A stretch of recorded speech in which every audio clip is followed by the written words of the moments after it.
Dreams are big, aims are high. Let us try to reach the sky. I welcome you all with a beautiful greetings. May peace, blessing and mercy of Almighty God be on all of us. Welcome back to Tahir Sir's Academy. अभी 10th standard 12th standard के exam खत्म हो चुके हैं. Now you are free, specially 10th standard. 12th के बाद तो बच्चे लोग एंट्रेंस के लिए जाते हैं, मोस्ट स्टूडेंट्स. ठीक है, तो this video is specially for those students, especially 10th standard students who are now free, and this in free time what do they need to do. आज का जो सेशन है हमारा, ये टोटल में फोकस करूंगा what next, that is after 10th what next. और ये जो व्हाट नेक्स्ट का सवाल है, ये इतना ज्यादा इंपॉर्टेंट है कि हर बच्चे को अपने आप से पूछना चाहिए कि नाउ व्हाट नेक्स्ट. और इस सवाल का जवाब हासिल करने के लिए आपको 1 मिनट, 1 घंटा, 1 दिन नहीं, आपको टाइम स्पेंड करना पड़ेगा. बिकॉज ये व्हाट नेक्स्ट में क्या क्या चीजें आएंगी मैं आज आपको वो बताऊंगा. Sort of it will be a career guidance, which field you need to focus on, which field you need to target for, which field you need to enter in. So यहाँ पे हम बच्चों की साइकोलॉजी थोड़ी समझते हैं. कुछ बच्चे हैं, वो कुछ ही हैं जो फोकस्ड है, जिनको करना क्या 10th के बाद, और बाकी सब जो बच्चे हैं वो परसेंटेज पे डिपेंड किए हैं अपने आप का करियर, कि अगर मेरा परसेंटेज 10th में 90 या 90 अबव आएगा तो मैं साइंस सिलेक्ट करूंगा एज अ स्ट्रीम. अगर 75 टू 90 के बीच में आएगा तो मैं कॉमर्स सिलेक्ट करूंगा. और अगर 35 टू 75 के बीच में आया है, 35 टू 70 के बीच में, तो मैं आर्ट्स सिलेक्ट करूंगा. तो इसके बाद और नहीं आता है, इससे नीचे जाएंगे तो सो बच्चों, ये क्राइटेरिया अपने करियर पाथ को सिलेक्ट करने का सही नहीं है. परसेंटेज पे डिपेंड होके आप लोग जो भी चीज डिसाइड कर रहे हो, this is not a good thing. After 10th, till 10th the studies are very generalized. एकदम जनरलाइज स्टडी का पैटर्न है. हर बच्चे साइंस पढ़ेंगे, मैथ्स पढ़ेंगे, हिस्ट्री पढ़ेंगे, ज्योग्राफी पढ़ेंगे, लैंग्वेजेस पढ़ेंगे. ठीक है, कोई भी बच्चे को अगर मैथ्स पसंद नहीं है, क्या वो मैथ्स को छोड़ सकता है 10th तक? नहीं. ठीक है, तो ऐसी स्टडीज जनरलाइज होती है. जितना आप जनरल स्टडी करके मार्केट में निकलोगे, उतने आप इनकम्प्लीट कहलाओगे. अब 10th के बाद स्टडीज थोड़ी स्पेसिफिक जाती है. इसलिए 10th के बाद अलग अलग स्ट्रीम्स रहती हैं. So overall there are 4 streams after 10th.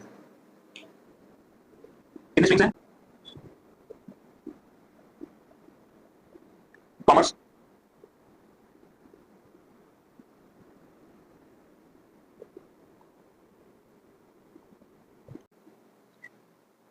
चार फील्ड है. ये जो मैं आपके सामने थोड़े पॉइंट्स हाईलाइट करके बताऊंगा, ये क्योंकि बोर्ड का रीजन सफिशिएंट नहीं है to elaborate each and every field, इसलिए मैं इसमें कोशिश करूंगा मैक्सिमम आपको कवर करने के लिए. लेकिन इसके साथ में एक इमेज, एक डॉक्यूमेंट फाइल मेरे वीडियो में शेयर करूंगा, उसको आप अच्छे से देखना. ठीक है, so see you can have a overview of this. There are many fields after 10th standard. ठीक है, I'll just scroll it down. You can take the screenshot and you can get this PDF on internet as well. But make sure that you sit with this and discuss with your parents or mentors and come out with some interesting fields related to you, which you have interest in.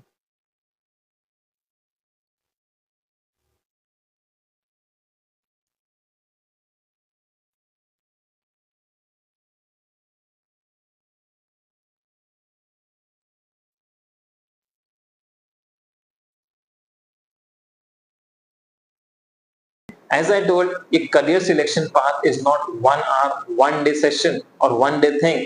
ये career जो है ये life long रहने वाला है. जो भी आप पाथ सिलेक्ट करोगे तो एक दिन में, 1 घंटे में आप सिलेक्ट नहीं कर सकते उसको. आपको देखोगे ना, इतने सारे फील्ड्स है, इतना वास्ट चीज है ये करियर काउंसलिंग सेशन, जिसमें आपको बहुत सारे करियर मिलेंगे. और कौन सा करियर सिलेक्ट करना है आपको, depending on what all factors, it is time consuming. इसलिए अभी 10th के बाद आप जब फ्री हैं तो मैंने आपको एक वीडियो में बता चुका हूं, आप दो चीज के लिए यूटिलाइज कीजिए, एक अपने स्किल्स बढ़ाने के लिए, दूसरा आप अपने ये काउंसलिंग सेशन अटेंड करके कौन सी फील्ड में एंटर करने वाले हो उस पर फोकस करने के लिए। तो जो मेरा वीडियो है जो मैंने बताया था उसका लिंक मैं शेयर करूंगा, वो भी आप प्लीज देखिए कि कौन से स्किल्स हैं जो इंपॉर्टेंट है एक मार्केट में पेनिट्रेट करने के लिए, एक मार्केट में एंटर होने के लिए। सो 4 fields, commerce, science, arts, humanities, ठीक है। इसमें क्या है तो आप देखोगे ना, ये 3 commerce plus science plus arts, ये 10+2 का सिस्टम फॉलो करते हैं। 10+2 मतलब आपको 10 के बाद अब 2 साल और पढ़ना है, तो आप 2 साल कॉमर्स पढ़ेंगे, 2 साल आर्ट्स पढ़ेंगे, 2 साल साइंस पढ़ेंगे।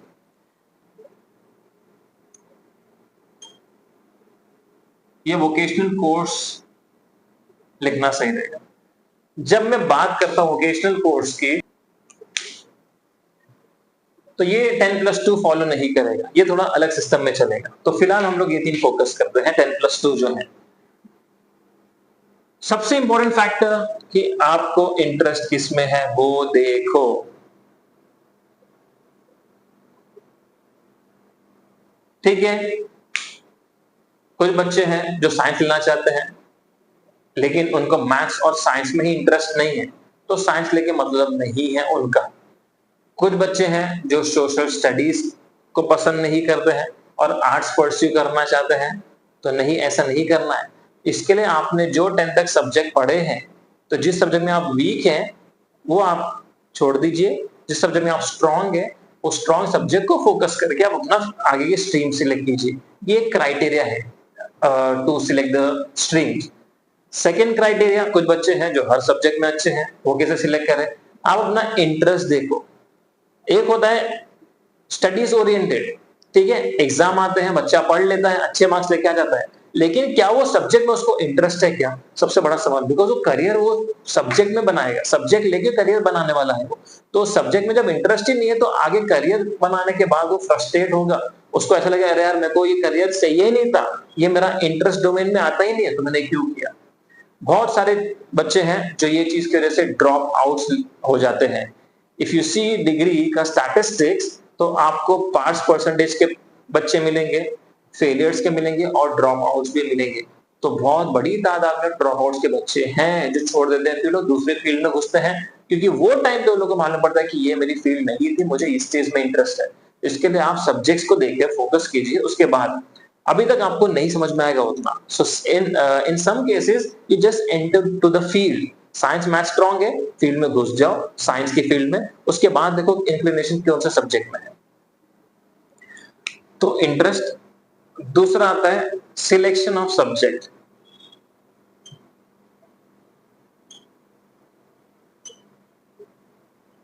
जैसे मैंने बोला 10 तक ये आपके पास ऑप्शन नहीं रहता है, बट अभी 11th में जैसे एंटर करोगे ये ऑप्शन कुछ कुछ जगह पे आपको है, ठीक है। तो हम पहले सब्जेक्ट्स देखते हैं क्या क्या है। जैसे कॉमर्स जब मैं लेता हूं तो कॉमर्स, साइंस और आर्ट्स। साइंस क्योंकि बहुत डाइवर्सिफाइड और बहुत वास्ट एरिया है, इसके लिए यहाँ पे थोड़ा ग्रुपिज्म करेंगे, हम लोग थोड़ा कैटेगराइज करेंगे। तो साइंस दो है, एक है जनरल साइंस और एक होता है बायफोकल साइंस।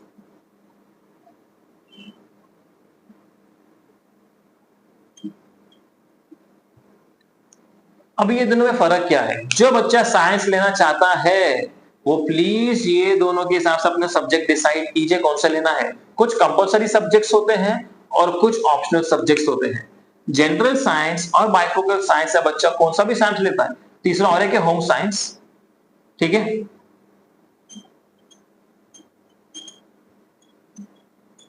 क्योंकि इसका क्राइटेरिया फिक्स्ड है और लिमिटेड है। मतलब आपको फॉर एग्जांपल अगर मुंबई देखेंगे तो मुंबई में ऐसे हार्डली कॉलेजेस हैं जो होम साइंस लेके चलते हैं।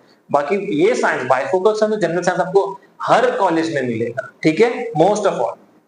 तो जनरल साइंस में, बायफोकल साइंस में इंग्लिश, फिजिक्स, केमिस्ट्री, ये ऐसे सब्जेक्ट हैं जो बाय डिफॉल्ट हर बच्चों को मिलेंगे। होम साइंस को फिलहाल हटा दो, होम साइंस का डिस्कशन नहीं कर रहे हम लोग, so I just talk this out.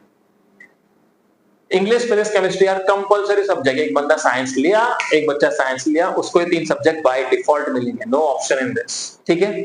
अब आते हैं जनरल साइंस में, मैथ रहेगा आपको,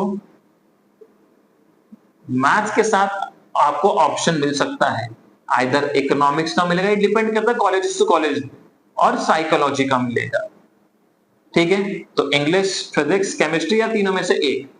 फिर आता है, ये हो सकता है एक, तो ये नहीं है तो आप लोग बायो, इको या साइकोलॉजी। फिर लास्ट में आता है हिंदी, आईटी। ये पूरा जनरल साइंस का है। English, physics, chemistry compulsory subjects, maths, eco, psychology में कोई भी एक सब्जेक्ट ले लीजिए, ठीक है। जो भी ले रहे हैं आप, फॉर एग्जांपल मैथ्स लेते हैं तो इको, साइकोलॉजी, यहाँ पे आप 3 में से बायो, इको साइकोलॉजी जब यहाँ पे नहीं ले रहे तो यहाँ से आप ले सकते हैं। इसमें एक चीज क्लियर करने की जरूरत है, वो बताता हूं मैं। कुछ बच्चे हैं जो फिजिक्स, केमिस्ट्री, मैथ्स, बायो चारों लेना चाहते हैं, तो नो प्रॉब्लम, वो भी ले सकते हैं। हाँ, जो बच्चे चाहते हैं कि मैथ्स और बायो ले ही ना, ये पॉसिबल नहीं है, दोनों के दोनों सब्जेक्ट हटा दें, ये पॉसिबल नहीं है। मैथ्स के साथ आपको इको या साइकोलॉजी मिल रहा है। फॉर एग्जाम्पल सपोज करो कि एक बच्चे ने यहाँ पे मैथ्स की जगह इको लिया और यहाँ पे कोशिश करेगा साइकोलॉजी लेने के लिए, नहीं पॉसिबल है, यहाँ पे बाय डिफॉल्ट उसको बायोलॉजी आएगा। समझ में आया? यहाँ पे बायो, यहाँ पे इको लेता है और यहाँ पे सोचता है कि मैं मैथ्स हटा के साइकोलॉजी लेता हूँ, this combination is also not possible, ठीक है। आइदर मैथ्स और बायो, लेकिन मैथ्स का ये ऑप्शन है, मैथ्स नहीं लेना तो ये, और बायो अगर नहीं लेना है तो मैथ्स आएगा, तो बायो की जगह पे ये आ जाएगा ऑप्शन, करेक्ट। फिर हिंदी और आईटी में से हिंदी या तो आईटी। बाइफोकल साइंस में मैथ्स कंपलसरी होता है, कंपलसरी रहता है। इसके साथ आता है CS, EM. CS means computer science, EM means electrical maintenance and electronics. ये बाइफोकल सब्जेक्ट्स है, ठीक है, technical based subjects, maximum practical based subjects. तो कौन से सब्जेक्ट्स आपको लेना है, ये आपका जो करियर सिलेक्ट करने वाले हो उसके हिसाब से subjects low. What will happen? You will ultimately land in getting good score in 12th standard, because 12th में परसेंटेज मैटर करता है, बहुत मैटर करता है, because you need to know enter into a degree college या degree institute, तो आपका percentage matter करेगा। मेरे हिसाब से बच्चे लोग जो साइंस लेते हैं, हिंदी एज अ सब्जेक्ट अगर आगे जाके आपको यूज में नहीं आने वाला तो क्यों ले रहे हो? बिकॉज कॉलेज लेवल का हिंदी थोड़ा संस्कृत बेस्ड रहता है। जो स्टेट बोर्ड के बच्चे हैं उनका हिंदी थोड़ा बेस लेवल का रहता है, but when they enter into a college तो थोड़ा संस्कृत बेस्ड हिंदी मिलता है। तो क्योंकि अगर आपका करियर पाथ में हिंदी का कुछ यूज नहीं है तो प्लीज हिंदी मत लो, हिंदी की जगह IT low. IT is information technology. Why IT? IT, CS ये ऐसे हैं जो टेक्नोलॉजी से रिलेटेड है, और आजकल ये सबको पता है कि ये टेक्नोलॉजी का जमाना है। तो जितना हम वो सब्जेक्ट्स को पढ़ेंगे पहले से ही, उतना हम मार्केट में अच्छे से सस्टेन कर पाएंगे। Everywhere you will find technology, everything, electrical components जो है, मोबाइल फोन ले लो, एप्स ले लो, लैपटॉप्स ले लो, आईपैड्स ले लो, everywhere the technology is there, in every field, medical field होने दो, ट्रांसपोर्ट फील्ड होने दो, इंजीनियरिंग फील्ड तो बाय डिफॉल्ट टेक्निकल फील्ड है ही। इसके लिए आईटी लेना बेटर ऑप्शन रहेगा जो जनरल साइंस पे जा रहा है। बाइफोकल जो लेते हैं वही अच्छा है। और इन दोनों में से भी अगर जो बच्चों को उनका पाथ नहीं पता क्या करना है, या फिर उनको ये कंफर्म है कि मुझे NEET, that is national eligibility entrance test नहीं देना है, इवन जेडब्ल्यू भी नहीं देना है, वो फिक्स है, इंजीनियरिंग में भी नहीं जाना है, मेडिकल में भी नहीं जाना है, लेकिन करना कुछ साइंस से रिलेटेड है, तो वो बच्चे ये वाला सब्जेक्ट्स ले तो अच्छा रहेगा। रीजन बिहाइंड दैट इज कि ये जो सब्जेक्ट है ना, आप देखो यहाँ पे, now we will see the number of 12 subjects, 1 2 3 4 5 6, यहाँ पे 6 सब्जेक्ट आ रहे हैं किसमें, जनरल साइंस में। Total 6 subjects of 100 marks each, ठीक है, तो 600 हो जाएगा। बट अगर आप यहाँ पे देखोगे तो 1 2 3 4 आइदर among them either 1 तो 5, तो यहाँ पे 5 सब्जेक्ट है, लेकिन रिजल्ट तो 600 के हिसाब से बनता है। इसका मतलब ये जो सब्जेक्ट्स है ना, ये 2 सब्जेक्ट की जगह लेते हैं, और ये 2 सब्जेक्ट की जगह लेने के बाद लाइक 200 मार्क्स के होंगे, तो 100 मार्क्स प्रैक्टिकल रहता है और 100 मार्क्स थियरी रहता है। तो प्रैक्टिकल ज्यादा वेटेज, मतलब 50% of the part is taking practical, तो इससे बाय डिफॉल्ट बच्चों का परसेंटेज बूस्ट होता है। तो आप देखोगे ना, मैक्सिमम टाइम जो टॉपर होता है 12th स्टैंडर्ड का मैक्सिमम टाइम, वो एक ऐसा बच्चा होता है जिसने सीएस लिया या इलेक्ट्रिकल मेंटेनेंस लिया या इलेक्ट्रॉनिक्स लिया है। समझ में आया? वो आपके एग्रीगेट परसेंटेज को बाय डिफॉल्ट राइज करता है। once again I am saying, तो वो बच्चे हो जिनको मेडिकल में नहीं जाना है, जिनको इंजीनियरिंग भी नहीं करना है, कुछ और फील्ड करना है XYZ, जिसमें बायो की रिक्वायरमेंट नहीं है, तो it's better you opt for this. जो बच्चे मेडिकल में जाना चाहते हैं, they want to become doctors, BDS, MBBS, BHMS, BUMS, BAMS, तो वो लोग को फिर बायोलॉजी कंपलसरी है। तो वो लोग ये जनरल साइंस लेके सब्जेक्ट कॉम्बिनेशन में क्या रख सकते हैं आप लोग, आपको bio, it is confirm that you want to become a doctor, you want to enter a doctorate field, वो मालूम है, कंफर्म है। तो इंग्लिश, फिजिक्स, केमिस्ट्री तो है ही है, या मैथ्स की जगह आप एक ऑप्शन ले सकते हो, ठीक है, इको, इकोनॉमिक्स और साइकोलॉजी, या बायो आपको कंपलसरी, बायो तो है ही कंपलसरी मेडिकल के लिए, और यहाँ पे आईटी ले सकते हो, ठीक है। कुछ बच्चे हैं जिनको बायो पसंद है, समझ में आया, और आगे जाके वो टेक्निकल फील्ड में जाना चाहते हैं, तो English, physics, chemistry, maths, bio, IT आप लोगे, ठीक है। इको और साइकोलॉजी आज सच कुछ आपको यूज में नहीं रहेगा। तो समझ में आया सिलेक्शन ऑफ सब्जेक्ट, और आप बैठो और टाइम इन्वेस्ट करो और चॉक आउट करो, और इसमें देखो कि आपको क्या चीज की जरूरत है, ठीक है। Let us come to commerce now. Commerce के सब्जेक्ट्स हैं English, BK that is book keeping, जिसको अकाउंट्स बोलते हैं famously, OC organisational commerce, economics, SP secretarial practice, इसके साथ ऑप्शन रहता है मैथ, और हिंदी और IT, ये सब्जेक्ट कॉम्बिनेशन। आर्ट्स का भी लिख देता हूं, आर्ट्स में भी इंग्लिश, साइकोलॉजी, इकोनॉमिक्स, सोशियोलॉजी,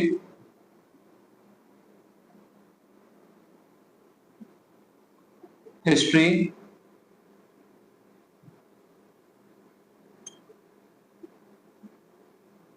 यहाँ पे ऑप्शन रह सकता है मैथ, और भी सब्जेक्ट्स मिल सकते हैं, यहाँ पे ज्योग्राफी ऑप्शन में हो सकता है,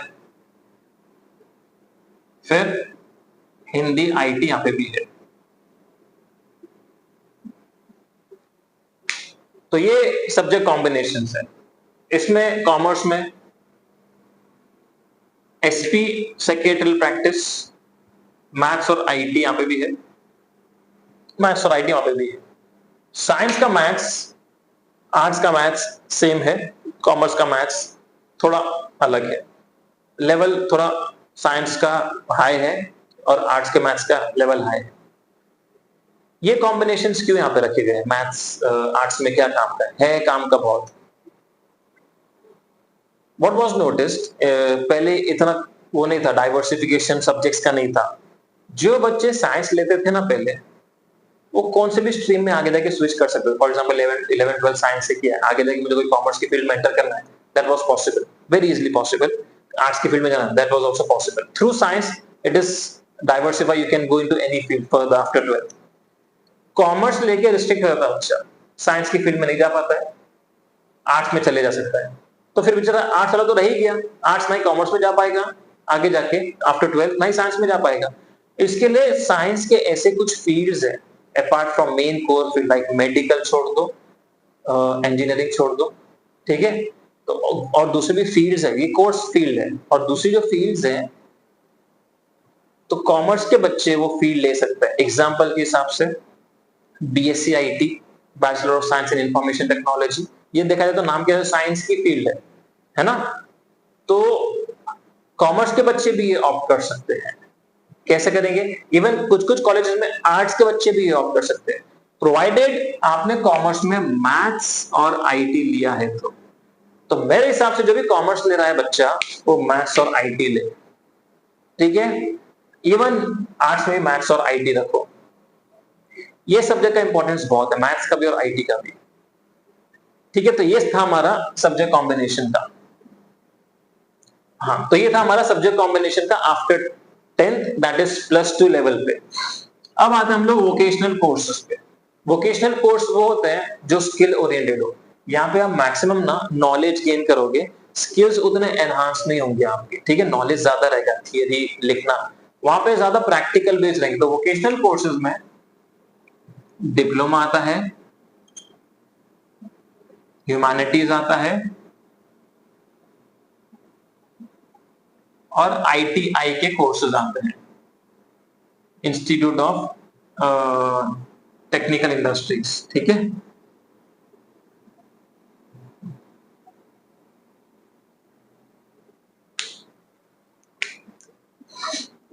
इनका थोड़ा पैटर्न अलग चलता है, जैसे साइंस कॉमर्स आर्ट्स 10+2 के हिसाब से चलता है, ये अलग। जैसे डिप्लोमा का जो रहेगा ना, ये डिप्लोमा में इंजीनियरिंग डिप्लोमा की बात कर रहा हूँ स्पेसिफिकली, यहाँ पे आपको इंजीनियरिंग के डिप्लोमा मिलेंगे। फिर DMLT, diploma in medical lab technicians, ठीक है। तो ये जो इंजीनियरिंग के डिप्लोमा है, ये आपको 3 इयर्स के रहेंगे। DMLT कोर्स ये वेरी होता है, ठीक है, 1 साल 2 साल ज्यादा नहीं रहेगा ये, लेकिन इंजीनियरिंग 3 साल का डिप्लोमा रहेगा। यहां से जो बच्चा इंजीनियरिंग में जाना चाहता है, उसको एक एडिशनल काम क्या करना है, साइंस लेके ही जा पाएगा, इट्स वेरी ऑब्वियस, उसको एक एंट्रेंस एग्जाम देना पड़ेगा।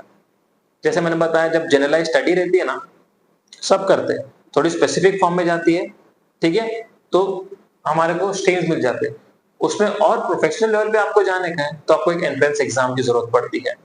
जैसे मेडिकल फील्ड बहुत वास्ट फील्ड है, बहुत बोरिंग फील्ड है, और बहुत सैचुरेट हो चुकी है। हर बच्चा देखा जाए ना साइंस का, तो वो नीट और JEE के पीछे जाता है, ठीक है, क्योंकि डिमांड उतना है उसका।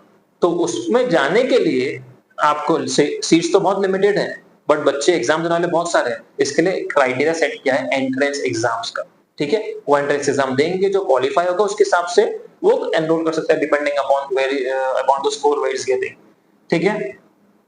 तो साइंस के थ्रू इंजीनियरिंग करना है तो आपको एंट्रेंस एग्जाम देने पड़ते हैं।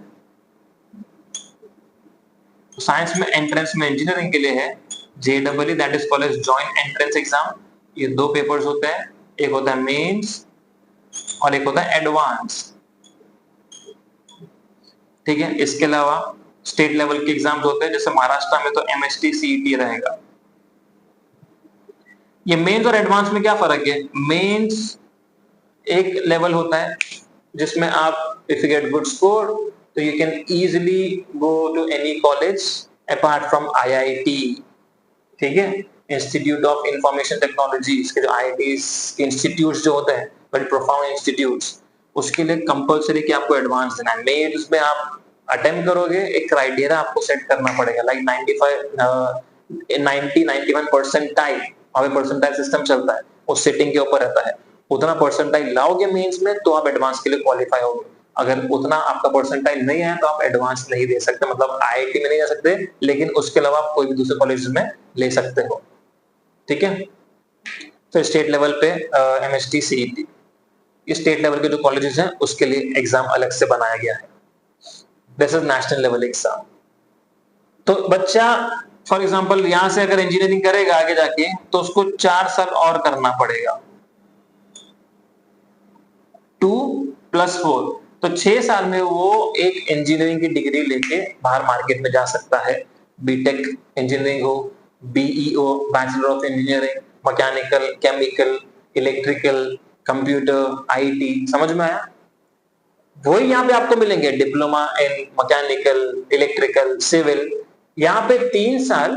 और वो बच्चे को अगर डिग्री करना है तो यहां से वो डायरेक्टली डिग्री कॉलेज के 2nd ईयर में एडमिशन लेगा। Please listen to me very carefully. जब आप इंजीनियरिंग करना चाहते हो डिग्री तक, ठीक है, तो अगर साइंस लेते हो तो 2 साल साइंस पढ़ोगे आप, मैथ्स कंपलसरी रहेगा जिसमें, उसके बाद 4 साल आप इंजीनियरिंग की डिग्री, तो टोटल 6 इयर्स हो गए, समझ में आया। डिप्लोमा में अगर आप लेते हो एडमिशन और डिप्लोमा के थ्रू इंजीनियरिंग करो तो डिप्लोमा आपको 3 साल इन्वेस्ट करने पड़ेंगे और उसके बाद डिग्री के 3 साल। इसका मतलब आप जब डिप्लोमा करते हो ना, तो आप फर्स्ट ईयर डिग्री में नहीं लोगे, डायरेक्टली 2nd ईयर डिग्री में चले जाते हो, समझ में आया, ठीक है। सो डिप्लोमा उनके लिए फायदा। अब दोनों में डिफरेंस क्या है, डिप्लोमा इज सॉर्ट ऑफ कि आपको एक पाथ मिल जाएगा, एक वे मिल जाएगा, एक फिक्स्ड पाथ रहेगा, वो you can not deviate now.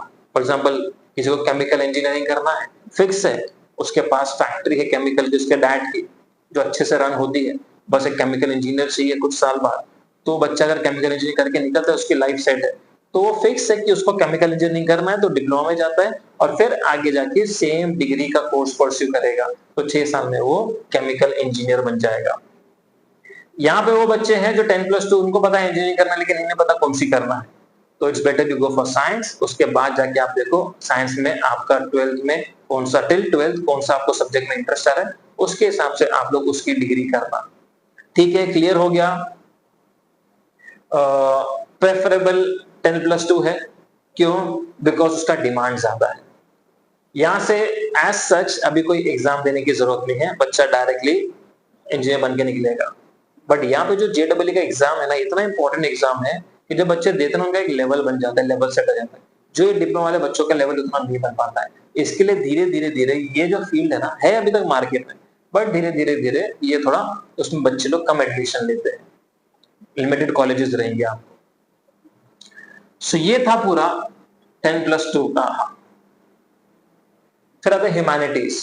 Humanities मतलब यहाँ से जो होम साइंस की जब बात कर रहे थे ना, इसको हम ह्यूमैनिटीज से कनेक्ट कर सकते हैं, मतलब होम साइंस का बच्चा ह्यूमैनिटीज कर सकता है। ह्यूमैनिटीज में रहेगा होटल मैनेजमेंट, ठीक है, रिलेटेड टू होटल्स जो बड़े बड़े होता है 5 स्टार 7 स्टार, उसको पूरा रन करने के लिए क्या क्या चीजों की जरूरत है, बाकायदा वो सर्टिफाइड लोग रहते हैं वहां पे जॉब करने वाले, वो ये कोर्स करके निकलते हैं ह्यूमैनिटीज का। देन आता है ITI, ये short term skill oriented course होते हैं। वो बच्चे जो ड्यू टू XYZ रीजन पढ़ नहीं पाते हैं, ठीक है, वो बच्चे ये कोर्स अवेल करके फटाफट जॉब करना स्टार्ट करते हैं। इसमें एक डिसएडवांटेज ये है कि आपको जॉब एकदम लो लेवल की मिलेगी, लेबर कैटेगरी सॉर्ट ऑफ की मिलेगी, ठीक है। फिटर्स जो होते हैं, टेक्नीशियंस जो होते हैं, AC रिपेयर्स जो होते हैं, जो बड़ी बड़ी कंपनी में काम करते हैं ना, वो सर्टिफाइड होते हैं, तो ये कोर्स करके जाते हैं, तो ये सर्टिफिकेशन उनको काम आता है बड़ी बड़ी कंपनीज में एंटर होने के लिए। आपको फिटिंग करना आता है AC को, बट आपका सर्टिफिकेशन नहीं है, तो वहां जाके आपको चांसेस ये है कि सिलेक्शन नहीं हो पाएगा, because you don't have any sort of certificate. क्योंकि कंपनीज का इंस्टीट्यूट का ना टाई अप रहता है, कंपनीज में वैकेंसी है, इंस्टीट्यूट को बोलते हैं तुम ट्रेन करके कैंडिडेट्स हमारे पास दो, हम उनको जॉब लगाएंगे। इसके लिए बेटर रहता है कि सर्टिफिकेशन जो भी सॉर्ट ऑफ कर रहे हो आप काम, तो प्लीज सर्टिफिकेशन वाला काम करो, तो उससे सर्टिफिकेशन से आपका वैल्यू मार्केट में रहेगा। इसका एक इंटरेस्टिंग चीज ये है कि इंडिया में तो इसको सॉर्ट ऑफ लो लेवल का माना जाता है, बट इन फॉरेन कंट्रीज इसका बहुत डिमांड राइज हो रहा है। नो डाउट वो है, प्रोफेशंस भी अलग अलग होते हैं। इलाइट प्रोफेशंस होता है, एक रैंडम प्रोफेशन होता है, एक मॉडरेट प्रोफेशन होता है, और एक लो प्रोफेशन जॉब होते हैं, लो प्रोफाइल जिसको बोलते हैं। तो इलाइट प्रोफेशनल्स ना वहाँ पे भरे पड़े हैं, कनाडा ले लो, यूरोप में, तो वहां पे ना ये सब लो कैटेगरी जॉब्स नहीं है, वहां पे लैब टेक्नीशियंस नहीं है, ऑप्टोमेट्री के ये ऑप्टिशियंस नहीं है, मैकेनिक्स नहीं है, कम है नहीं है मतलब कम है। तो अब वहां पे डिमांड बहुत है ये सब चीजों की, और लोग यकीन कीजिए ग्रेजुएशन करने के बाद ये सब कोर्सेज कर रहे हैं, सर्टिफिकेट हासिल कर रहे हैं, और बाहर जाके अच्छा खासा अर्न कर रहे हैं। सो ये भी चीज है। जितना आप स्किल बढ़ाओगे ना, देखो स्किल एक ऐसी चीज है जो मार्केट में आपको सस्टेन करने में हेल्प करेगा। So please concentrate to develop your skills. तो ये हमारा पहला सेशन था जिसमें मैंने आपको ओवरव्यू बता दिया हूँ कि क्या सब्जेक्ट आपको सिलेक्ट करना है और कौन से सब्जेक्ट में आपका इंटरेस्ट है वो आपको ध्यान में रखना है। इसके साथ एक लास्ट पॉइंट ये नोट कीजिए, ये फ्री टाइम में जो मैं आपके सामने चार्ट प्रेजेंट करूंगा उसमें सेल्फ अवेयरनेस का एप्टीट्यूड टेस्ट होता है, ठीक है, जिसमें आप खुद को जाने, आपका बिहेवियर समझे कि आपका किस तरफ इंक्लिनेशन। बिकॉज एक कंपनी जब हायर करती है ना किसी कैंडिडेट को, उसका एक पूरा प्रोसेस होता है, स्क्रीनिंग जिसको बोलते हैं। पहले उसका रेज्यूम मंगाएंगे, रेज्यूम में तो लिखा रहेगा अच्छा खासा, फिर उसको बुलाएंगे जिसको इंटरव्यू बोलते हैं, फेस टू फेस इंटरव्यू। वो इंटरव्यू में क्या क्या चीज देखेंगे, बेसिक चीजें, कम्युनिकेशन स्किल देखते हैं और पर्सनालिटी स्किल देखते हैं। ये दो चीज में वो अगर अच्छा कर लिया तो उसको फिर सेकेंड राउंड के लिए सिलेक्ट करते हैं, उसका नॉलेज टेस्ट करने के लिए, and then it start proceeding further. तो ये ऐसी चीज है, तो ऐसे चलती है। तो प्लीज फोकस अभी आप ये करो कि आपको कौन सी फील्ड में जाना है। इतनी सारी फील्ड है, उसमें चॉक आउट कर लो, ठीक है, सब्जेक्ट कॉम्बिनेशन के हिसाब से, सब्जेक्ट इंटरेस्ट के हिसाब से। और उसके बाद फिर भी अगर मैं आपके सामने 100 फील्ड रखता हूँ तो 100 में से आप एक कभी नहीं निकाल पाओगे, 100 का आप 25 कर दोगे, 20 कर दोगे, फिर वो 20 में से अपने को फिल्टर आउट करना है। 10, फिर 10 का 5 करना है, फिर उनमें से एक लिख के आना है. So it is time consuming. So please devote time for that. Next session I'll be elaborating more about fields कि क्या क्या fields है, उसके importance क्या क्या है. तो ये अपने फ्रेंड्स को भी शेयर कीजिए, इसको प्लीज जितना हो सके शेयर कीजिए, बिकॉज बच्चों को नॉलेज नहीं रहती है, आगे जाके अनएम्प्लॉयमेंट बढ़ता है, ड्रॉप आउट रेट्स बढ़ जाता है. Okay, so will meet on next video. Till then take care, good bye.